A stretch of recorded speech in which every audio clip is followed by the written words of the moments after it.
하나님 아버지 감사합니다. 오늘 저희들 한 사람 한 사람에게 진리의 성령님으로 충만하게 하소서. 불같은 성령이 오셔서 우리를 태워주소서.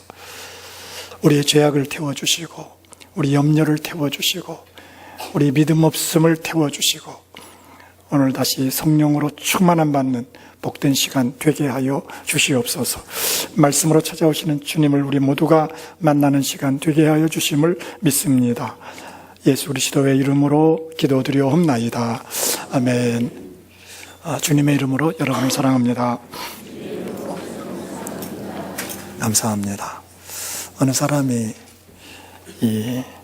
갑자기 개미들이 하도 빨리 움직여서 뭐 하나 봤더니 개미들 나름대로 성을 쌓고 있었습니다. 개미들은 장마가 오면은 개미 나름대로 너무 잘한다고 그래요. 여러분, 대비하는 것, 특별히 AS하는 것 대단히 중요합니다. 이런 제품도 AS가 필요하지만 우리 신앙도 AS가 필요합니다. 신앙보다 더 귀한 것은 없습니다. 세상의 것은 영원하지 않지만 하나님 나라는 영원하고 하나님은 무엇과 비교할 수 없기 때문에 그렇습니다. 오늘 말씀은 마지막 시대에 가면은 많은 박해가 있을 것을 말씀합니다. 지난 시간에 마지막 종말이 다가오게 되면은 나라와 나라, 민족이 민족이 대적하고 저체에 지진이 나고 그리고 기근이 심할 것을 말씀했는데 오늘은 박해가 많아진다는 겁니다. 기독교 2000년의 역사는 정말 박해의 역사였습니다. 세계 나라 가운데 어느 나라가 가장 기독교를 박해하는가? 국제 오픈어도에서 선교회에서 발표한 거 보면 북한입니다. 북한은 제1위로 박해 국가입니다. 박해 국가로 9년째 내려오고 있습니다. 왜 북한이 기독교 박해 국가인가? 그 이유를 이렇게 기술했습니다. 북한 기독교인들은 그들의 믿음을 숨겨야 하고 부모조차 자녀들에게 신앙을 숨겨야 하는 처지이다. 그리고 북한에 40여만 명의 기독교인이 있는데 그중 5만에서 7만 명 정도가 강제 수용소에서 고통을 당하고 있다. 또한 지난해만 해도 수백 명의 기독교인들이 체포돼 강제 수용소로 끌려가거나 처형당했다고 보고하고 있습니다. 기독교는 예수님 시대부터 계속해서 박해를 받았지만은 그러나 예수님께서 말씀하신 대로 온 땅에 전파되었습니다. 오늘 10절에 보면은 복음이 먼저 만국에 전파되어야 할 것이다. 그 예언한 대로 팔레스타인 한 구석에서 시작된 그 기독교가 이제 온 세계에 만국에 전파되어져 가고 있습니다. 어떻게 수많은 박해 가운데서도 기독교가 만국에 전파되었는가? 헌신자들이 있었습니다. 복음을 위해서 생명을 내놓고 복음을 전한 사람들이 있었습니다. 9절에 보면은 너희는 스스로 조심하라. 사람들이 너희를 공회에 넘겨주겠고 너희를 회당에서 매질하겠으며 나로 말미암아 너희가 권력자들과 임금들 앞에 서리니 이는 그들에게 증거가 되려 함이라. 수많은 그리스도인들은 박해를 당할 때 심지어 순교를 당할 때 그리스도를 증거하는 사람이 되었습니다. 아프리카에서 어느 청년이 예수님을 믿고 마을 사람들에게 그리스도를 전했더니 수많은 마을 사람들, 그 사람들이 이 청년을 몰매를 때렸습니다. 몰매를 주었습니다. 거의 죽게 되었는데 마을 사람들은 돌아가고 이 청년을 생각하니까 내가 그 자리에서 복음을 정확하게 증거하지 않은 것 같아요. 다시 그들을 찾아갔습니다. 그리고 복음을 전했습니다. 또 맞았습니다. 죽도록 맞았습니다. 그리고 그들을 내쳤습니다. 그를 내쳤습니다. 근데 또 살았어요, 이 청년이. 살아서 생각해 보니까 아직도 내가 복음을 정확하게 전한 것 같질 않아요. 내가 복음을, 예수님을 정확하게 전하지 않은 그런 마음이 남았습니다. 그래서 다시 또 자기 마을로 들어가서 복음을 전합니다. 사람들이 두 손을 들었어요. 감동했어요. 어떻게 그럴 수가 있는가? 그들이 모두 다 예수님을 받아들이는 기적의 역사가 있었습니다. 수많은 기독교인들은 박해 가운데서 그리스도를 증거하였습니다. 박해 현장에는 누가 계시는가? 주님이 함께 하십니다. 오늘 11절에 보면은 사람들이 너희를 끌어다가 넘겨줄 때 무슨 말을 할까 미리 염려하지 말고 무엇이든지 그때 너희에게 주시는 그 말을 하라. 말하는 이는 너희가 아니요 성령이시니라. 어떻게 그런 박해 가운데서 그런 고난 가운데서도 조금 더 흔들리지 않고 믿음을 지켰는가? 그들 안에 성령이 함께 하시기 때문입니다. 성령이 함께 하시는 것은 예수 그리스도가 함께 하는 것을 말씀합니다. 주님이 함께 하셨기 때문입니다. 여러분, 신앙생활할 때 가장 넘기 힘든 것이 이 가족의 반대입니다. 오늘 말씀 12절에 보면 형제가 형제를, 아버지가 자식을 죽는 데 내주며 자식들이 부모를 대적하여 죽게 하리라. 가족의 그 반대 없는 사람 거의 없죠. 이 산을 넘을 때 복음의 영광으로 나아갈 수 있습니다. 이렇게 마지막 때에 가면은 수많은 박해가 있고 죽음의 위협을 받는 그런 힘든 상황도 있지만은 오늘 주님께서 강조하는 것은 어디 있느냐면은 9절 말씀입니다. 스스로 조심하라. 이 말씀을 공동 번역에서 보면은 정신을 바짝 차려라. 정신을 바짝 차리라는 것입니다. 영어 성경은 다 네가 스스로 조심해야 된다는 것입니다.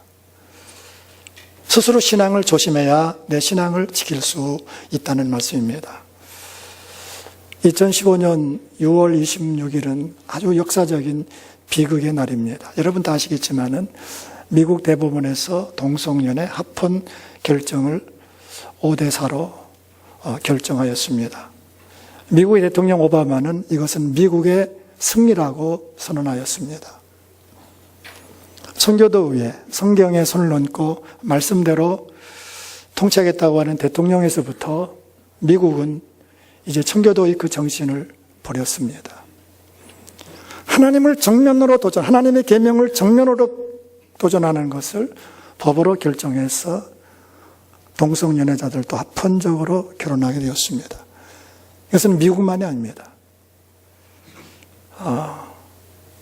유럽에서는 벌써부터 시작되었고 동남아시아도 시작되어 가고 우리나라 정치인 가운데서도 우리나라가 아시아에서 가장 첫 번째로 동성연애 합헌 결정을 할 수 있도록 노력하겠다 호언장담하고 있습니다. 이런 시대에 하나님 믿는 것, 신앙생활하는 것, 정신을 바짝 차려야 할 줄로 압니다. 세상이 아무리 시끄럽고 아무리 기독교에 대해서 박해하고 순환이 있다 할지라도 내가 스스로 조심하고 정신을 바짝 차리면은 우리는 넉넉히 내 신앙을 지킬 줄로 믿습니다. 우리는 사람들과 싸움은 중지해야 됩니다. 적어도 성도들은 사람들과의 싸움이 아닙니다. 나를 고통을 주고 나를 아픔을 주는 사람은 축복의 대상입니다. 사랑할 대상입니다. 우리가 정말로 싸워야 할 것은 다른 것이 아니라 내 자신입니다. 내 자신과의 싸움에서 승리할 때 우리는 신앙을 지킬 수 있습니다. 내 자신과 싸워서 내 신앙을 내가 지켜야 됩니다. 여러분, 신앙생활할 때 왜 넘어집니까? 왜 신앙이 점점 해이해집니까? 누구 때문입니까? 환경 때문입니까? 아닙니다. 내가 그렇게 결정하는 것입니다. 내가 그렇게 불신앙으로 따라가는 것입니다. 성경에 이미 거짓 선지자들이 나타날 것을 수없이 예언했습니다. 마태복음 7장 15절에 거짓 선지자들을 삼가라. 양의 옷을 입고 너희에게 나오나 속에는 노략질하는 일이라. 이미 이단들의 출몰에 대해서 성경은 수없이 예언했는데 오늘 제천에도 수많은 사람들이 이단으로 끌려가고 있습니다. 여러분, 누가 이단으로 거기 들어가게 하고 있습니까?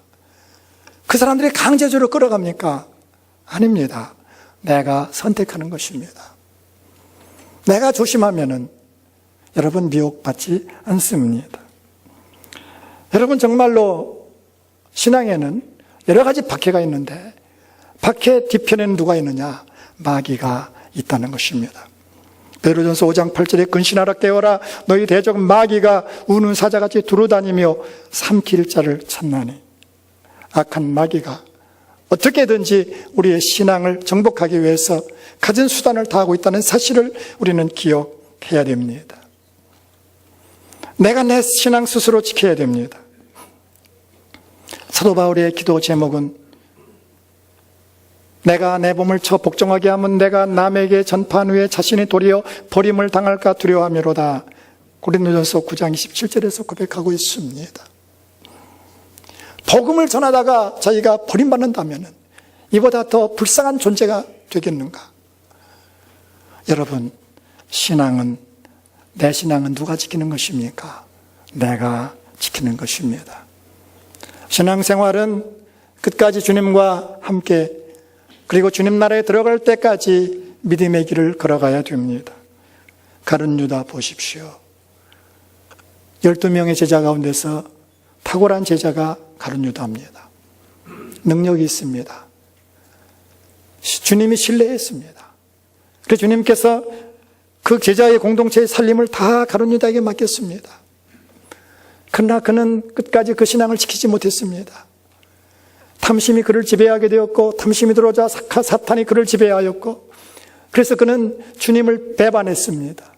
예수님은 그를 가리켜서 차라리 태어나지 않았으면 좋았을 것이라고 말씀하였습니다.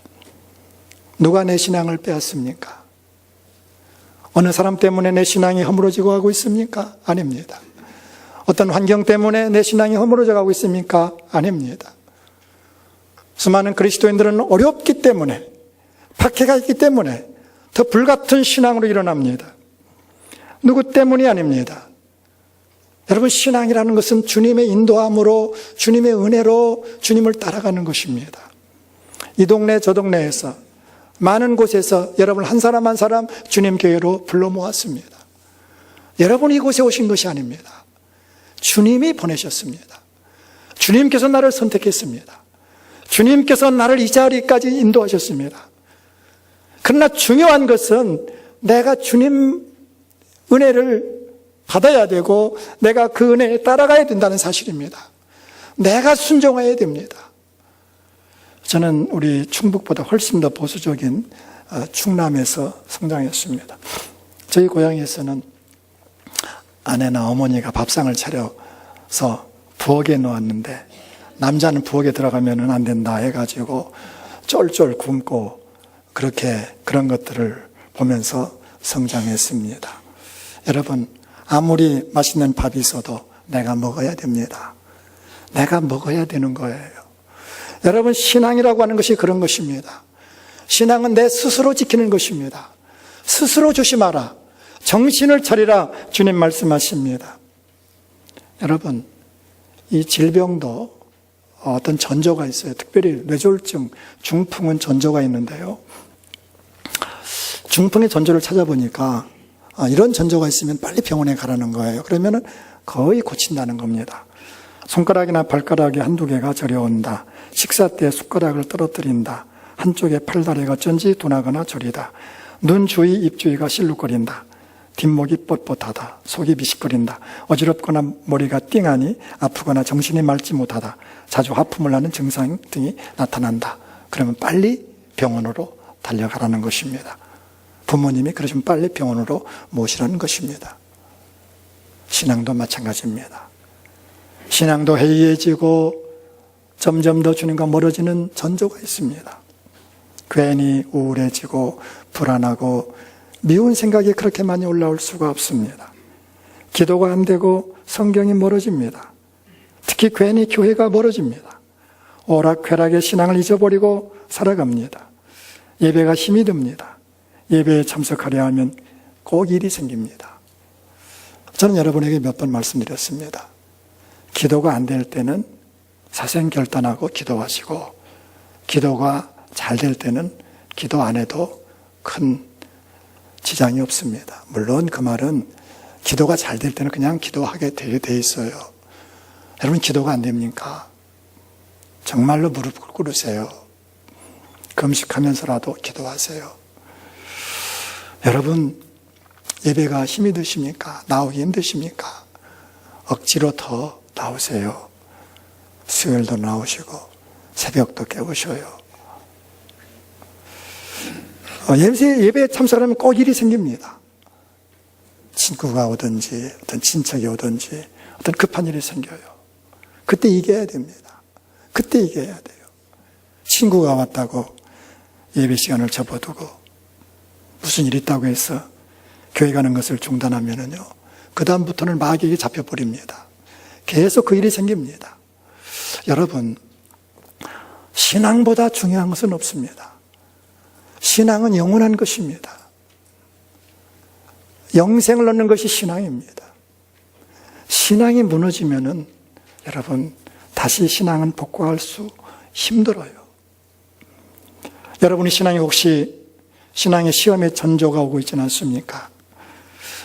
여러분, 신앙은 스스로 지키는 것입니다. 누가 내 신앙을 이렇게 세우는 것이 아닙니다. 주님이 내 곁에 계십니다. 주님이 나를 도와주시길 원하십니다. 여러분, 주님을 바라보고 주님으로 다시 일어날 수 있기를 축복합니다. 신앙생활은 외로운 길이고 고독한 길입니다. 오늘 말씀 12절에 형제가 형제를, 아버지가 자식을 죽는 데에 내주며 자식들이 부모를 대적하여 죽게 하리라. 제가 이 말씀 읽으면서 깜짝 놀랐어요. 어머니는 자식을 죽는 데 내주질 않아요. 왜 성경에 아버지만 이렇게 써 있을까? 우리나라에서도 불이 났을 때 자식이 그 안에 있으면은 어머니만 기둥에 맨다고 그래요. 어머니만 기둥에 꾹꾹 묶어 맨다고 그래요. 아버지는 불 속에 뛰어 들어갈 수가 없습니다. 어머니는 계산하지 않고 뛰어 들어간다는 거예요. 아마 그래서 아버지만 기록하지 않았는가 그런 생각을 합니다만은 가장 아픈 것이 가족의 반대예요. 여러분, 신앙에 대해서, 여러분 가족이 신앙에 대해서 비난하거나 아니면은 조금 어려움을 주면 감사하십시오. 오늘 내 가족이 핍박하고 박해하는 것은 죽음까지 내어주는 사람들이 있다는 것입니다. 죽음에까지. 정말 그렇습니다. 우리가 선다시형 이야기 잘 안 들었습니까? 예수님 믿는 것을 포기하라고 그렇게 아버지가 말했는데도 나는 예수님을 포기할 수 없습니다. 그래, 내가 마지막 차려주는 밥을 먹고 집을 나가거라. 집을 나가라는 거예요. 그래서 아버지가 차려주는 밥을 먹고 눈물로 헤어지는데 나가다가 팍 쓰러졌어요. 알고 보았더니 아버지가 밥에 독약을 넣었어요. 나가 죽으라는 거예요. 여러분, 신앙에서 넘기 어려운 것이, 태생과 같은 것이 이 가족의 문제인데, 그러나 어떻게 우리가 이길 수 있습니까? 주님 바라보셔야 됩니다. 주님이 내 곁에 계십니다. 오늘 11절에 사람들이 너희를 끌어다가 넘겨줄 때 무슨 말을 할까 미리 염려하지 말고 무엇이든지 그때 너희에게 주시는 그 말을 하라. 말하는 이는 너희가 아니요 성령이시니라. 내가 박해하는 그 현장에 내 사랑하는 가족들이 나를 멀리할 때 힘들지요. 그러나 내 곁에 주님이 계신 것을 바라보십시오. 우리 주님은 우리와 함께한다고 수없이 성경에 약속하고 있습니다. 히브리서 13장 5절에 그가 친히 말씀하시기를 내가 결코 너희를 버리지 아니하고 너희를 떠나지 아니하리라. 버리지 않고 떠나지 않는다는 것은 내가 비록 잘못함이 있어도 그 말씀이 전제된 거예요. 내가 비록 죄악이 있다 할지라도 내가 주님 앞에 부끄러운 것이 있음에도 불구하고 주님이 나를 버리지 않고 떠나지 않는다고 약속하셨습니다. 내가 사망의 음침한 골짜기로 다닐지라도 해를 두려워하지 않을 것은 주께서 나와 함께 하심이라. 절망의 터널을 지나갈 때는 많은 사람이 떠나갑니다. 그렇게 믿었던 사람도 떠나갈 수 있습니다. 그러나 주님은 나의 손을 놓지 않습니다. 주님은 나를 천국에까지 인도하시는 선한 목자이십니다. 예수님께서 마지막 우리에게 남겨주신 말씀, 마태복음 8장 20절 볼지어다 내가 세상 끝날까지 너희와 항상 함께 있으리라 하시니라. 여러분, 신앙은 인내로 마감하는 것입니다. 신앙은 정말 외로울 때 참 많아요. 어느 대학교 미식축구 팀의 코치 이야기입니다. 이분이 성적이 좋을 때는 많은 사람이 박수를 보내고 많은 영광을 얻었습니다. 그러나 성적이 점점 나빠지고 하위권에 머물자 수많은 사람이 돌아서고 많은 사람이 그렇게 비난할 수가 없습니다. 참 스포츠 하는 사람들 참 외로운 게 그겁니다. 연예인들도 그렇죠. 인기가 좋을 때는 하늘처럼 올라가지만은 추락할 때는 한없이 내려갑니다. 이분도 그랬습니다. 누구 한 사람 그 곁에 없습니다. 심지어는 가장 가까운 아내마저도 자기 남편을 이해할 주지를 못했습니다. 너무 외로웠습니다. 그래서 애완용 강아지를 기르게 되었어요. 좀 위로를 받고 싶어서, 강아지에게라도 위로를 받고 싶어서 강아지를 키웠습니다. 어느 날 자기 개를 바라보면서 한숨 쉬면서 말했습니다. 이제 내 친구는 너밖에 없구나. 내 친구는 너밖에 없다. 힐끗 옆에 보니까 아내가 있어요. 아내가 자기를 물끄러미 바라봅니다. 그래서 아내 들으라고 이렇게 말합니다. 너 같은 친구가 하나만 더 있으면 좋겠다. 너 같은 친구가 하나만 더 있으면 좋겠다. 아내가 슬그머니 일어나요. 나중에 보니까 아내가 또 한 마리 개를 가지고 왔습니다. 이것이 우리의 삶이 아닌가.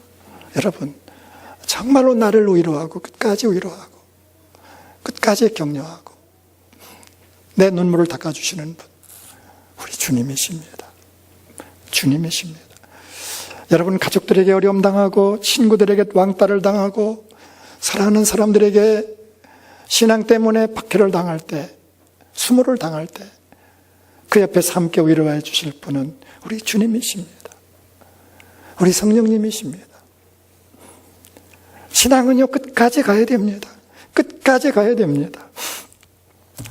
오늘 누가복음 21장 19절에 보면은 너희 인내로 너희 영혼을 얻으리라.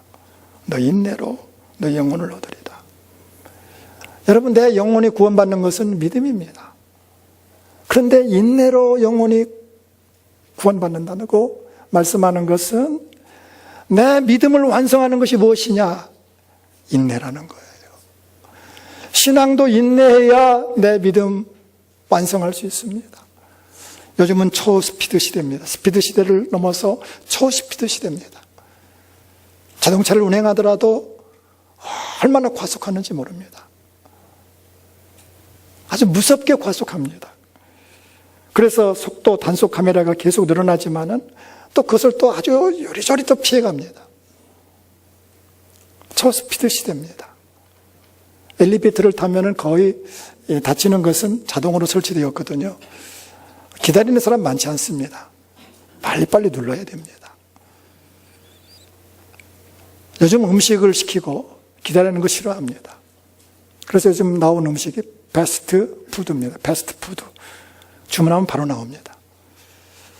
요즘은 유통 경제에서 스피드입니다. 제품을 빨리 소비자들이 전하기 위해서 그 수단, 교통수단은 대단하게 발전되었습니다. 그러다 보니까 제품도 불량품도 많이 나오고 어려움도 많이 나오고 특별히 우리가 인내에 익숙하지 않다는 겁니다. 이제는 인내하기 그렇게 어려운 시대에 살고 있습니다. 여러분, 우리를 완성하는 것, 사랑을 완성하는 것, 인내입니다.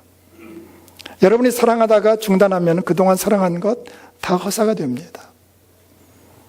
여러분이 헌신하다가 돌아서면은 그동안 헌신한 것 다 허사가 됩니다. 나의 헌신을 완성하는 것 인내입니다. 내 사랑을 완성하는 것, 내 가정을 완성하는, 내 가정을 세우는 것 인내입니다. 여러분의 가정이 오늘 여기까지 온 것은 누군가가 인내했기 때문입니다. 앞으로도 여러분의 가정이 견고하게 세워져 가는 것은 다른 것이 아닙니다. 인내하는 것입니다. 인내는 놀랍게도 100% 인내해야 됩니다. 다른 것은 70%만 해도 괜찮고 심지어 60%만 해도 좋은 결과가 있습니다. 그러나 인내 부분은 그렇지 않습니다. 인내는 1%가 중요합니다. 물이 99도까지 올라가도, 온도가 99도 올라가도 100도가 되지 않으면 끓지 않습니다. 그 분기점 100도까지 올라가야 끓을 수 있습니다. 전기기관차는 수증기 게이지가 212도를 가리켜야 그 육중한 기관차가 움직여 갈 수 있습니다. 212도까지 올라가야 됩니다. 요즘 1점 때문에 회사의 학교의 합격이 좌우됩니다. 1점이 중요합니다. 요즘 올림픽 경기 같은 데는 0.01초가 그렇게 중요합니다. 인내해야 됩니다. 너희 인내로 너희 영혼을 얻으리라. 우리 예수님은 이 땅에 오셔서 좁은 길을 걸어가셨습니다. 예수님은 이 땅에 오셔서 사람들에게 영광받기를 거부하셨습니다. 보리떡 5덩어리 물고기 2마리로 5,000명 이상을 먹였을 때 사람들은 예수님에게 박수갈채를 보내고 예수님을 임금으로 삼는다고 난리쳤을 때 주님은 그들에게 말 대꾸도 안 하시고 산으로 혼자 유유히 올라가셨습니다. 예수님을 십자가에 못 박은 사람들은 다른 사람이 아니라 하나님을 가장 잘 믿는다고 하는 바리새인들이었습니다. 내 목숨까지 바쳐서 끝까지 주님을 따라가겠다고 하고 호언장담했던 제자들은 거의 주님을 떠나갔습니다. 아버지 하나님도 보이지 않습니다. 십자가 위에서 아버지 하나님 보이지 않습니다. 성령 하나님 보이지 않습니다. 그 길은 주님이 걸어가야 할 길이었습니다. 주님이 오신 목적은 이 땅에 섬기러 오셨고 대속의 죽음을 죽기 위해서 이 땅에 오셨는데 주님 곁에 다 떠나갔습니다. 다 떠나갔습니다. 하나님 아버지 음성도 들리지 않습니다. 아무도 없습니다. 그러나 주님은 끝까지 그 길을 걸어가셨습니다. 마지막으로 하신 말씀 요한복음 19장 30절에 다 이루었다. 다 이루었다 하시고 내 영혼을 아버지 손에 부탁하나이다. 우리 주님은 꼭지점을 잘 찍으시고 당신의 사명을 다 완성하시고 우리 곁을 떠나셨습니다. 우리 사랑하는 소망교회 가족 여러분, 우리는 신앙의 경주를 하고 있는 것입니다. 신앙은 돌아서면 안 됩니다. 나태해서도 안 됩니다. 해이해지면 안 됩니다. 내 신앙이 견고할 때 우리 가정이 든든히 섭니다. 내 가정이 든든히 서는 것은 나의 신앙과 관계되어 있습니다. 내 신앙이 견고할 때 우리 교회가 든든히 세워질 수 있습니다. 내 신앙이 견고할 때 우리 민족이 세워지는 것입니다. 혹시 여러분의 신앙은 추락되어 가고 있지는 않습니까? 그 이유가 무엇 때문이라고 생각하십니까? 환경 때문입니까? 누구 때문입니까? 아닙니다. 나에게 있습니다. 오늘 주님께서 말씀하십니다. 스스로 조심하라. 정신을 바짝 차려라. 디모데전서 2장 8절 말씀에 그러므로 각처에서 남자들은 여자들도 포함된 말씀입니다. 분노와 다툼이 없이 거룩한 손을 들어 기도하기를 원하노라. 다시 기도의 손이 내려갔다고 하면 다시 올리라는 것입니다. 믿음이 떨어졌다고 하면 다시 믿음을 갖고 올라가라고 주님 말씀하십니다. 여러분 믿음이 해이해지고 있지는 않습니까? 다시 일어나야 됩니다. 세상에서 가장 귀한 것은 믿음입니다. 믿음 잃어버리면 그것은 다 끝나는 것입니다. 내 믿음은 나 혼자만의 영향력 있는 것이 아닙니다. 오고 오는 수많은 사람들의 영향력을 미칠 것입니다. 내 신앙이 누구 때문이 아니라 내 스스로 일어나야 됩니다. 내 스스로 일어나서 내 신앙을 바로 지킬 때에 나로 인해서 수많은 영혼들이 살아날 것입니다. 내가 오늘 이 세대에 휩쓸려서 신앙이 타락하고 신앙이 약해지게 되면은 나 혼자만 망하는 것이 아닙니다. 나 혼자만 추락하는 것이 아닙니다. 내 뒤에 따라와야 할 수많은 사람들이, 그 수많은 사람들이 하나님의 은혜에 참여하지 못한다고 하는 사실을 기억해야 됩니다. 믿음은 무엇입니까? 믿음은 자기와의 싸움입니다. 내가 신앙을 갖는 것입니다. 주님이 신앙 갖도록 다 주셨습니다. 주님이 나와 함께 하십니다. 주님이 나를 위해서 십자가에서 그 고난 당하셨고, 주님이 물과 피를 흘리셔서 우리를 구원하셨고, 하나님 아버지는 아들까지 우리에게 아끼지 아니하시고 다 주셨습니다. 성령이 우리 곁에 계십니다. 계속해서 우리에게 전조를 주십니다. 신앙이 위험한 빨간 물을 켜주시고 네가 내게 돌아오라고 주님이 말씀하십니다. 다시 기도의 무릎을 꿇을 수 있기를 한 번 더 축복합니다. 한 번 더 믿음을 여러분 추스리시고 함께 일어날 수 있기를 바랍니다. 제 신앙도 그래요. 제가 처음에 예수님 믿었을 때 정말 뜨거웠습니다. 근데 돌아보면은 그 신앙은 아닌 것 같아요. 아무리 내가 목사가 되었어도 그 신앙은 아닌 것 같아요. 저도 다시 일어나겠습니다.